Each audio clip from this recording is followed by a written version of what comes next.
Hello friends, this is Dr. Aditi Jain and you all are welcome back to your own YouTube channel ज्ञान वारिधि। जैसा कि हम सभी जानते हैं कि हमारे MCQs on assessment for learning की सीरीज़ चल रही है। ये उस सीरीज़ का सेकंड पार्ट है एंड आई होप कि पहली वीडियो आप लोगों ने देखी होगी और उससे आपको लाभ भी हुआ होगा।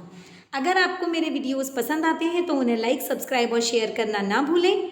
And now let's start without wasting any time. A student having the same physical and mental age will have IQ 80, 90, 100 or 110. So correct answer here is 100. ऐसा क्यों? क्योंकि IQ को कैलकुलेट करने का जो हमारा फॉर्मूला होता है वो होता है मानसिक आयु अपॉन शारीरिक आयु into 100।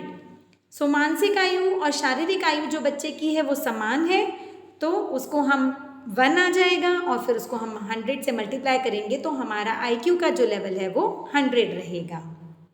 Next, if a student has 10 years physical age and 12 years mental age then it will have IQ। अब यहाँ पर अगेन वही क्वेश्चन है, IQ हमको कैलकुलेट करना है, लेकिन यहाँ पर बच्चे की शारीरिक आयु और उसकी मानसिक आयु में अंतर है, तो इसको हम कैसे कैलकुलेट करेंगे ये मैं आपको दिखा देती हूँ। IQ का फॉर्मूला जैसे मैंने अभी आपसे डिस्कस किया, मानसिक आयु that is mental as divided by chronological age. Chronological age मतलब बच्चे की शारीरिक आयु, और जो उसका आंसर आएगा उसको हम 100 से मल्टीप्लाई करेंगे। सो यहाँ पर मानसिक आयु जो बच्चे की है वो 12 वर्ष है और शारीरिक आयु बच्चे की 10 वर्ष है। तो यहाँ पर हमारा जो आंसर आएगा उसको हम मल्टीप्लाई करेंगे 100 से, तो हमारा जो कैलकुलेशन होगा वो क्या होगा 120। सो हम ये कह सकते हैं कि ऐसे बच्चे की जो IQ लेवल है वो 120 है। Next question, from the following which one is not the type of test by purpose. उद्देश्य के या पर्पस के आधार पर इनमें से कौन सा टेस्ट का प्रकार नहीं है? Norm reference test, criterion reference test, essay type test और स्टैंडर्डाइज टेस्ट। तो यहाँ पर जो ऑप्शंस दिए गए हैं उनमें से ऐसे टाइप टेस्ट जो है वो हमारा विधि आधारित होता है, इसलिए वो उद्देश्य आधारित नहीं है, not based on purpose. So यहाँ करेक्ट आंसर हमारा ऐसे टाइप टेस्ट है। Next question is which is the type of test by method. विधि के आधार पर कौन सा परीक्षण है यहाँ पर हमारा? तो विधि के आधार पर हमारा यहाँ पर ऑब्जेक्टिव टाइप टेस्ट है, क्योंकि essay type test, objective type test and short answer type test जो हैं हमारे वो विधि आधारित होते हैं। Next question is in which type of test the analysis of item is necessary. हमारा जो आइटम एनालिसिस होता है वो किस प्रकार के टेस्ट के लिए ज़रूरी होता है? Standardize test, teacher made test, both A and B या नन ऑफ दी अबव। तो जो आइटम एनालिसिस है वो स्टैंडर्डाइज टेस्ट में आवश्यक होता है, टीचर मेड टेस्ट में हम आइटम एनालिसिस नहीं करते हैं, तो यहाँ पर करेक्ट आंसर हमारा स्टैंडर्डाइज टेस्ट है। Next question is in which type of test the students performance is compared with other students. ऐसा कौन सा टेस्ट है जिसमें हम छात्रों की निष्पत्ति को दूसरे छात्रों की निष्पत्ति के आधार पर इवैल्यूएट करते हैं, उससे कंपेयर करते हैं? तो वो हमारा टेस्ट जो है वो नॉर्म रेफरेंस टेस्ट है। इसमें किसी भी छात्र की परफॉर्मेंस को हम दूसरे छात्रों की परफॉर्मेंस के तुलना में अध्ययन करते हैं। Next question, the planned interview is called. जो प्लान्ड होते हैं, जो पहले से जिनकी प्लानिंग की गई होती है, उनमें प्रश्न भी प्लान्ड होते हैं और उन्हीं प्रश्नों को पूछा जाता है। तो इस टाइप के जो इंटरव्यूज़ होते हैं वो हमारे स्ट्रक्चर्ड इंटरव्यूज़ होते हैं। एवरीथिंग इज स्ट्रक्चर्ड, पहले से सब सिस्टमैटिक है, सभी प्रश्न निर्धारित हैं, बाहर से कोई भी प्रश्न इस तरह के इंटरव्यूज़ में नहीं पूछा जाता है। Next question is in which interview method the discussion is concentrated on one method. किसी एक विधि पर आधारित जब हम प्रश्न किसी भी इंटरव्यूई से पूछते हैं तो उस तरह के डिस्कशन को या उस तरह के साक्षात्कार को हम फोकस्ड इंटरव्यू कहते हैं। जैसा कि नाम से ही समझ में आ रहा है कि किसी एक जगह पर केंद्रित होते हैं। सो ये जो इंटरव्यूज़ हैं वो हमारे फोकस्ड इंटरव्यू कहलाते हैं। Next question is when the interviewee is more than 1, जब इंटरव्यूईज की संख्या एक से अधिक होती है तो उस तरह के इंटरव्यूज़ को हम ग्रुप इंटरव्यू कहते हैं, क्योंकि वहाँ पर एक ग्रुप है इंटरव्यूईज का जिनको साथ साथ इंटरव्यू किया जाएगा। Next question, when the interview is only 1, जब केवल एक ही इंटरव्यूई होता है तो उसमें हम इंडिविजुअल इंटरव्यू कहते हैं उसको, क्योंकि किसी एक व्यक्ति का ही इंटरव्यू एक समय पर किया जा रहा है। Next question, if any item has difficulty index 5%, then it is called as difficult test or difficult item basically। जब किसी एक आइटम की डिफ़िकल्टी हमारी लो साइड पर जाती है, जैसे अगर हम परसेंटेज की बात करें तो 1 से लेके 100% तक हमारा डिफ़िकल्टी वैल्यू रहता है, डिफ़िकल्टी इंडेक्स रहता है, तो जितना ज़्यादा डिफ़िकल्टी इंडेक्स हमारा बढ़ता जाएगा उतना ही प्रश्न हमारा सरल होता जाएगा। अब यहाँ पर क्योंकि डिफ़िकल्टी इंडेक्स 5 है जो कि बहुत लो है, तो ऐसे में हमारा जो प्रश्न है वो कठिन है। Next question, generally the type of marking and reporting system is letters to parents, traditional marking system, pass fail system. ये तीनों ही जो हैं वो हमारे type of marking and reporting systems हैं, इसलिए यहाँ पर आंसर जो है वो हमारा ऑल ऑफ द अबव है।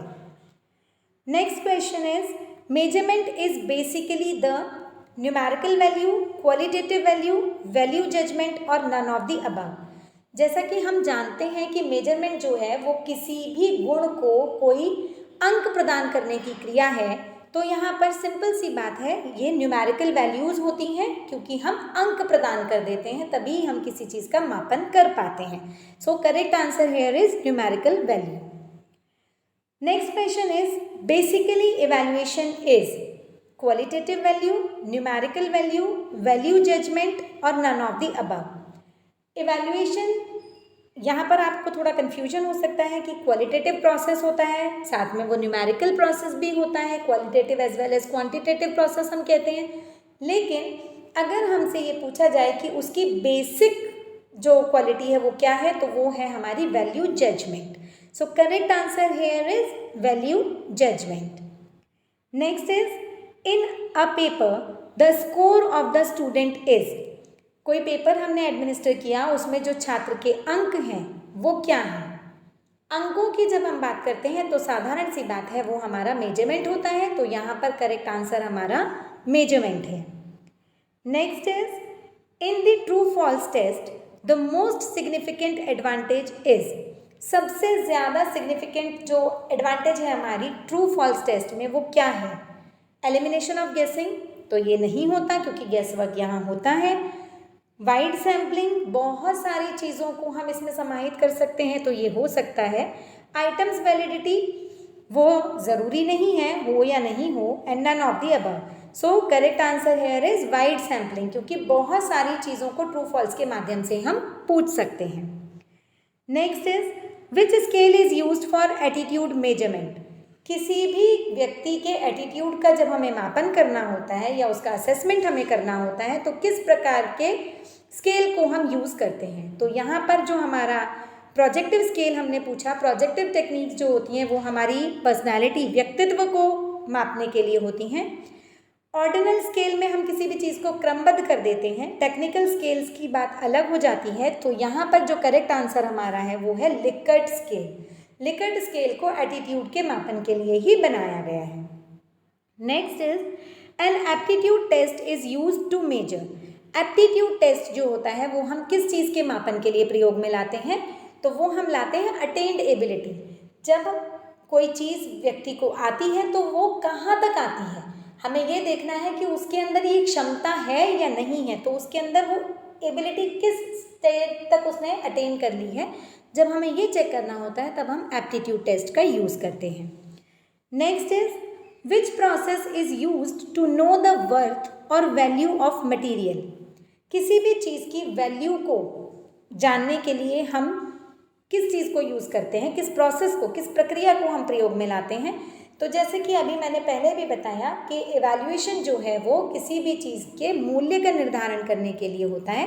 तो यहाँ पर हमें किसी चीज़ की वर्थ जाननी है या उसकी मूल्य को हमें जानना है, तो यहाँ पर करेक्ट आंसर हमारा इवैल्यूएशन है।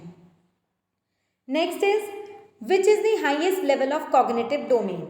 कॉग्निटिव डोमेन जो है वो ब्लूम्स टेक्सोनॉमी में हमने पढ़ा है। कॉग्निटिव, अफेक्टिव एंड साइकोमोटर 3 तरह के हमारे डोमेन होते हैं। तो कॉग्निटिव डोमेन की जब हम बात करते हैं तो उसका हाईएस्ट लेवल जो है वो इवैल्यूएशन है। लोएस्ट हमारा नॉलेज होता है, knowledge, understanding, application, analysis, then synthesis. Synthesis को अभी चेंज करके क्रिएटिविटी भी कर दिया गया है, and last one is evaluation.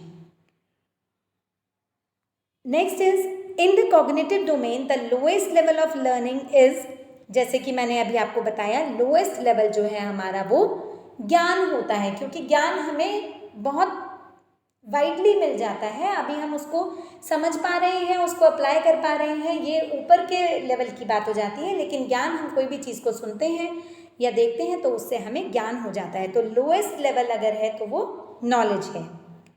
Now next is in the cognitive domain the highest level of learning is, ये हमने अभी बात की है, सॉरी ये रिपीट हो गया है question. So highest level of learning is evaluation.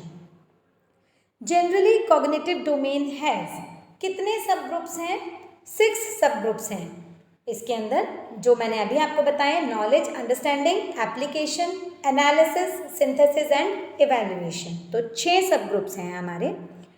Next is NRT. NRT is Norm Reference Test is usually not used for। प्रश्न को देख लेंगे। नॉर्म रेफरेंस टेस्ट ज़्यादातर किस चीज़ के लिए प्रयोग में नहीं लाया जाता है?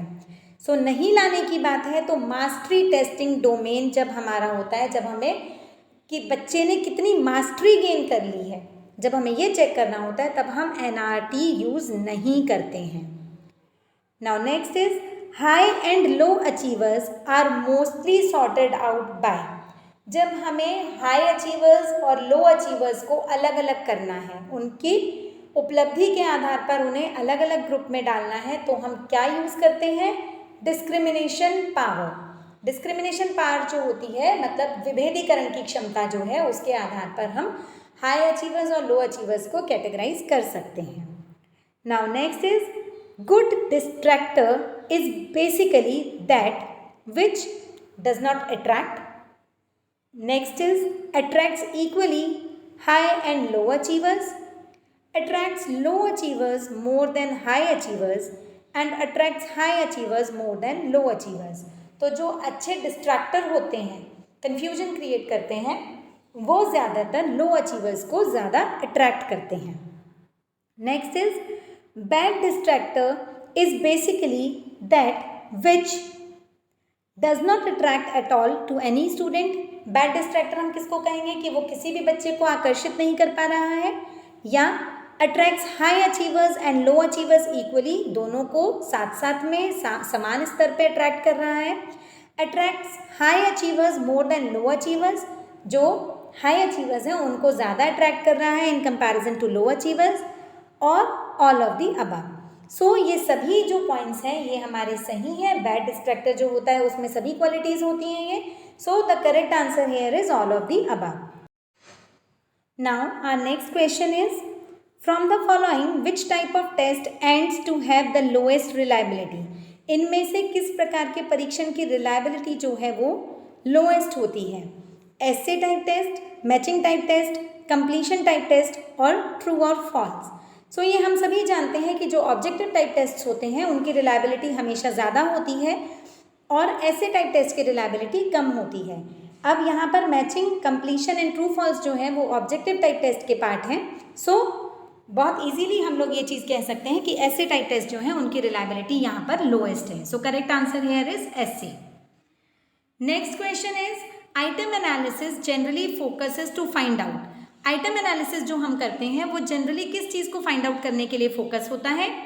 Effectiveness of distractors, difficulty index, discrimination power और ऑल ऑफ द अबव। तो ये सभी चीज़ों को कैलकुलेट करता है, सभी चीज़ों को फाइंड आउट करने पर फोकस करता है, इसलिए आंसर हमारा यहाँ पर ऑल ऑफ द अबव है। Now moving to last question of our second part. This last question is, in our schools, most of the tests used are aptitude test, personality test, achievement test और intelligence test. ज़्यादातर जो school में हम परीक्षणों का प्रयोग करते हैं वो कौन से होते हैं? तो वो होते हैं उपलब्धि परीक्षण। आई होप ये वीडियो आपको समझ में आया होगा और आपके लिए बहुत यूज़फुल भी रहेगा। अगर आपको मेरे एफर्ट्स और मेरे वीडियोज़ पसंद आते हैं तो please like, subscribe and share my channel. Thank you.